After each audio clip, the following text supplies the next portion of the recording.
January report out siya at immediately after nun, plenary na. So malamang by January, may pagkaroon ng plenary debate, by February makatapos na.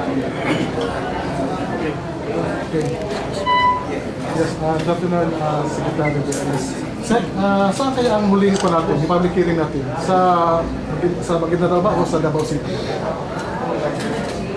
Hindi ko alam. Ang palagay ko, yung huling public hearing will still be in Manila. Manila na? Palagay ko. But I'm not sure. Wala kaming ano doon. Talagang sila nagsaschedule. Committee kasi ang nag-schedule. Iniimbita lang kami. Wala kaming influence dyan. Pero, yeah. Pero, well, final committee deliberations, of course, in Manila before it goes to plenary. Yes, sir. Governor, what is your parameter that reform has happened? And what is your benchmark? Or do we have a benchmark against reform and performance? Ano yung unang tanong? Yung first? What is your parameter that reform has happened in ARM? And what is your benchmark? Or do we have a benchmark against reform and performance? Ibalik ko lang yung context. Magbigyan ko ng context. Halimbawa, isa-isahin ko major agencies. Tulad ng DPWH, nagsimula tayo sa special audit, puros negative. So, kumbaga, kung halimbawa, nagsisemento ka ng daanan, pagtapos ng ulan, wala na yun. Ang ngayon ho, aabot to ng 25 years, itong mga sinisemento natin. So, bago kami bumaba, at least may 500 kilometers na daanan within the region ang kaya pa namin kabuhin ng semento. And at the same time, halimbawa, sa health, ganun din. Makita natin bumaba yung maternal mortality, infant mortality bumaba. Likewise, pagdating sa DepEd, kahit sabihin pa natin mabagal, pero nag-move forward yung ating achievement, especially yung yun lang naman yung yung parameters natin na may nagbago. Pero tingin ko, ako, to be honest on our part, yun nga yung sinasabi ko sa aking speech, based na rin sa pag-aaral ng IAG, based sa conversation namin. Tingin ko mas malaki yung opportunity ng reforms kung maipasa ang Bangsamoro. Kasi ang magde-determine ng proyekto kung ano yung priority, yung Bangsamoro Parliament. I'm Amsterdam. Meron sinusulong ngayon nila Mayor Duterte, nila ex-President Ramos tungkol sa federalism. Anong masasabi ni Secretary Deles at kasi Iqbal, Chairman Iqbal?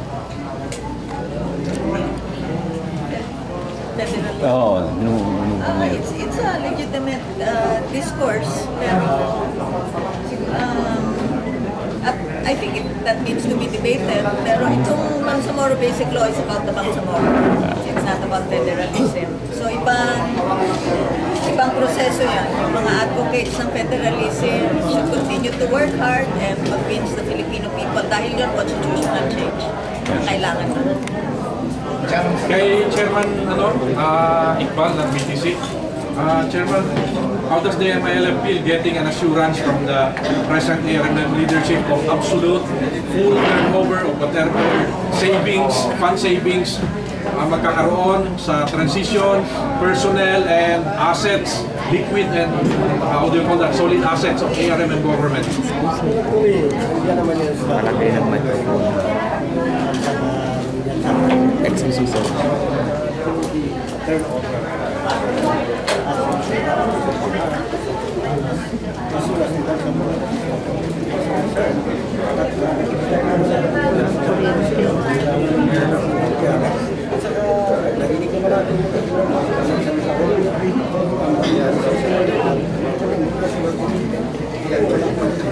Marinig ko eh. And what can you say about the projects that have mushroom in all four corners of the arm na i-turn over din? Parang magandang preparation na ba?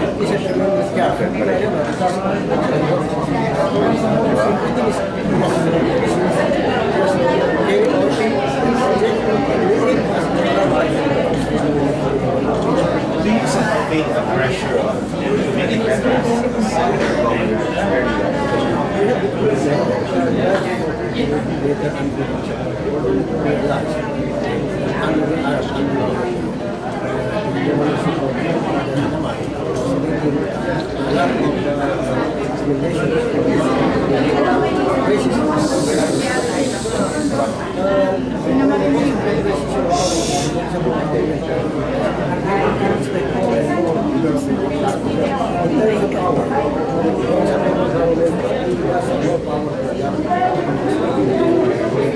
Pero sa local dito din, meron bang pressure doon na parang, siyempre, ang laki na ng pinabago.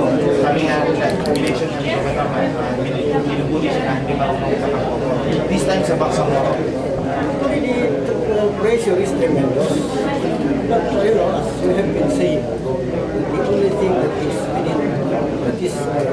inherent in the Himalayan, as the entity that will lead the Bangsamoro transition, our determination, our political will to really settle everything, because nothing has to be settled. We have the commitment to overcome all obstacles while the power will be in our hands. I understand pagpasok ko sa ARM, medyo rock and roll horse siya. And mas rock and roll yung transition to the Bangsamoro government. May mabibigay pa kayong tips, mas particular tips for the Bangsamoro government? Carlos, ang difference ngayon nga, this early, wala pang formality, meron na transition na nangyayari.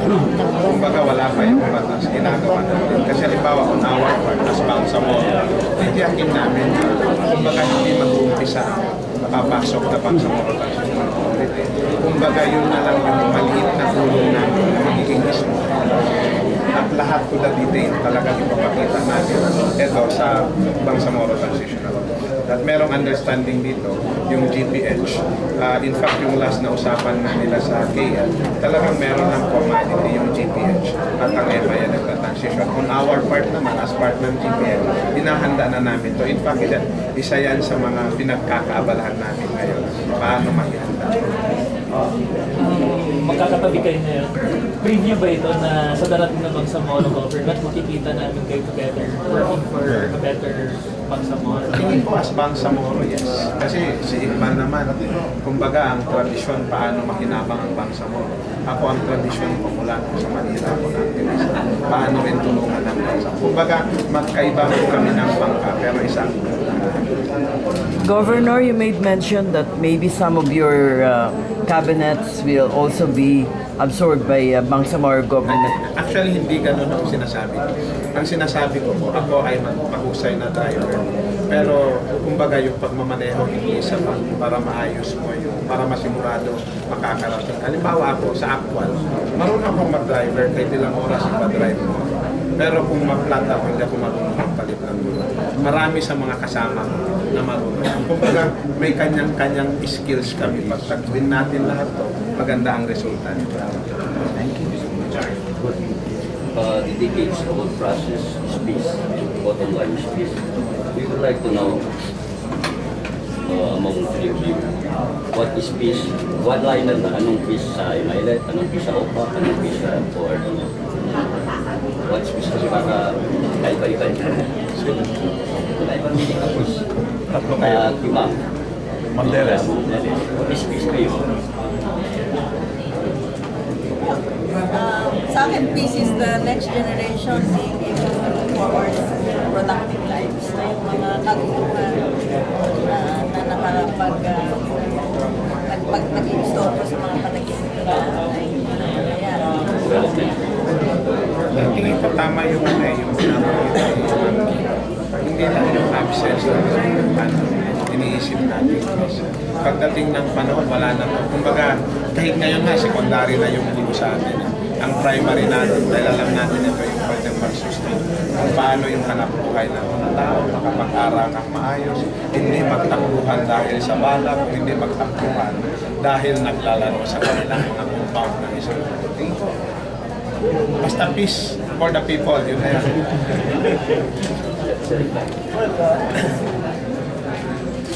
Simple lang ang sinasabi. Dalawa, peace is justice. Maraming justisya, pero lang ang development. It has to be given by everybody. That is what we are trying to give a chance to get out. Kung tayo mayabak, at parang yung mga